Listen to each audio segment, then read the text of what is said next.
This video is for Kenneth Okonkwo. When you listen to Kenneth Okonkwo, you'll be tempted to take him serious.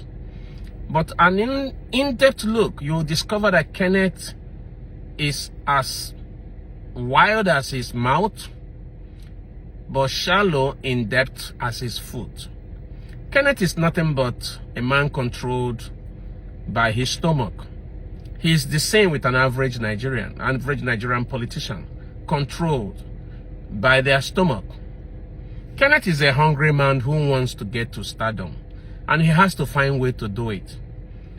Kenneth came to limelight through living in bondage. No sooner than that, he woke up one morning and said he was born again, and then he went into a church controlled by a powerful preacher from the east. No sooner than he arrived at church, he declared himself a man with a call. So I'm talking about Kenneth, who told the world he had a call of the Lord, and then became Pastor Kenneth or Reverend Kenneth. Shortly after that, he tried getting to stardom through marriage alliance. He married the only daughter of his general overseer, hoping that the old man will hand over the church to him and the money that goes with it. The old man saw through Kenneth. He knew Kenneth had no calling. He knew what Kenneth was doing on the pulpit was nothing but Nollywood on steroid. He knew Kenneth had no spirit of God in him. He was a charlatan, a man who was controlled by his stomach, a man who came from indirectly to try to take what he did not work for.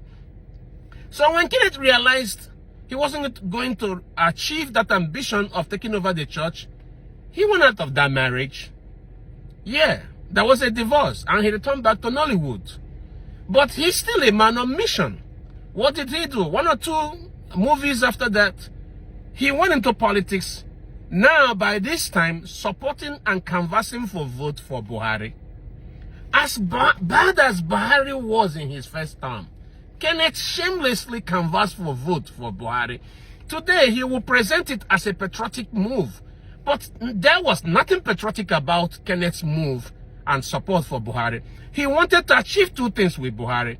Kenneth had a vague mentality thinking that he could become governor of Enugu State. So he went home. He had no money. So he went home thinking that by holding 1 or 2, 3 town meetings supporting Buhari, that Buhari was going to hand over the ticket of Enugu State to him.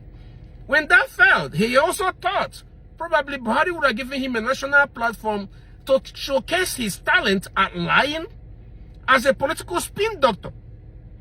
That was his ambition, but Buhari didn't notice him.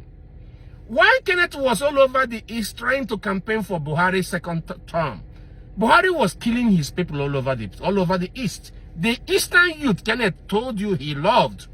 Yeah, Buhari was killing them, murdering them in every street, from Owerri to Ababa to Enugu to Abakaliki. These youths were killed by Buhari, and what did Kenneth say? Nothing. Buhari's Fulani men invaded the Enugu and killed Kenneth's people.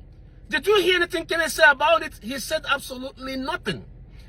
Buhari sent Operation Python dance to Nnamdi Kanu's house, which led to the death of Nnamdi Kanu's parents. What did Kenneth Okonkwo say? Absolutely nothing. But he's a lover of Igbo people, right? When Tinubu and his people destroyed shops and buildings in Lagos, for which he is today accusing Obi, tell me what Kenneth said. Kenneth said nothing. While all this were happening, Kenneth was busy defending Buhari, trying to convince Igbos to still give their vote to Buhari. Now, Kenneth said he loved Nigerian youths, that he stands wherever the youth stands, are standing. Now, there was a Lekki toll blockade by the Nigerian youth. Remember that, right?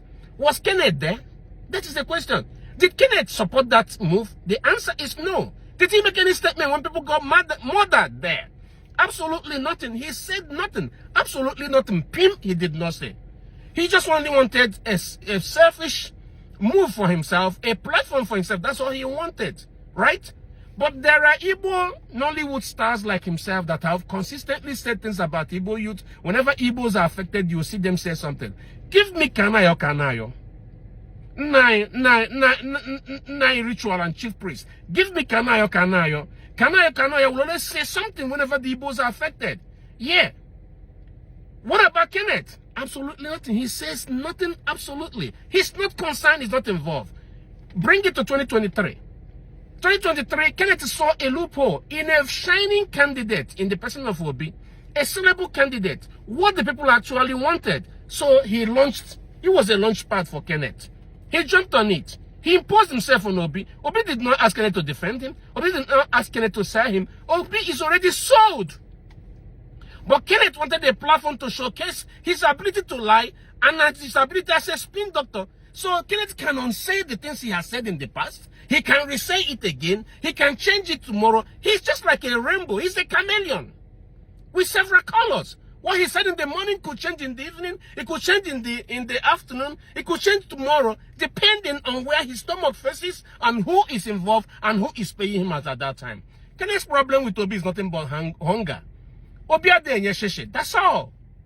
Well, his new Alhaji Onachurefi, we all know that Atiku Abubakar is a kind man and he has deep pockets, you know. So one or two things here and there, in a little bit of cushioning of Kenneth's hunger. Kenneth, that's what your problem is. You are hungry. You have no money. You have a big ambition, but you don't have no money to advance it. For your information, Kenneth, I am running through Obi. There are millions like me running through Obi. Obi is our platform. Obi is our political party. When you become people's political party, you don't go through primaries. So Obi don't have to go through primaries. Obi was asked by people like us to leave your useless ADC. And he has to leave. Obi doesn't have to subject himself to becoming Atiku Abubakar's vice. Because if he had done that, he would have lost people like me and many others supporting him. So he did actually what his support base wanted. We are all running through Obi. Obi has become our political party. Get it into your head. We don't belong to any party. If his new party, the NDC, try to mess him up again, we will ask him to leave. He will leave. We will follow him. Get used to it. We have moved on. You can also move on. Kenneth, you are not too old to run for president. Obi is not terribly older than you. How about you take a form and go and run? I know you can't win a councillorship in your Enugu state. That's obvious fact. So stop running. Stop running your mouth. Stop thinking you can damage the man. You can't damage the man. His followers like us know who he is. Obi build a brand by being honest and doing it the legal way.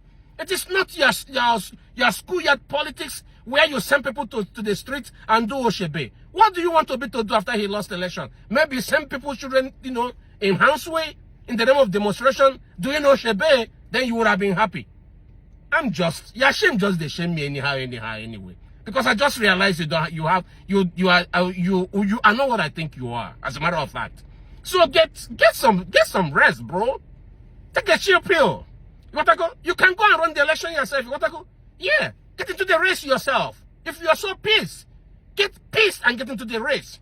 Leave Obi alone. Obi is a man that millions are running through him. He is today our own political party, so he's an institution. You can't damage such a man.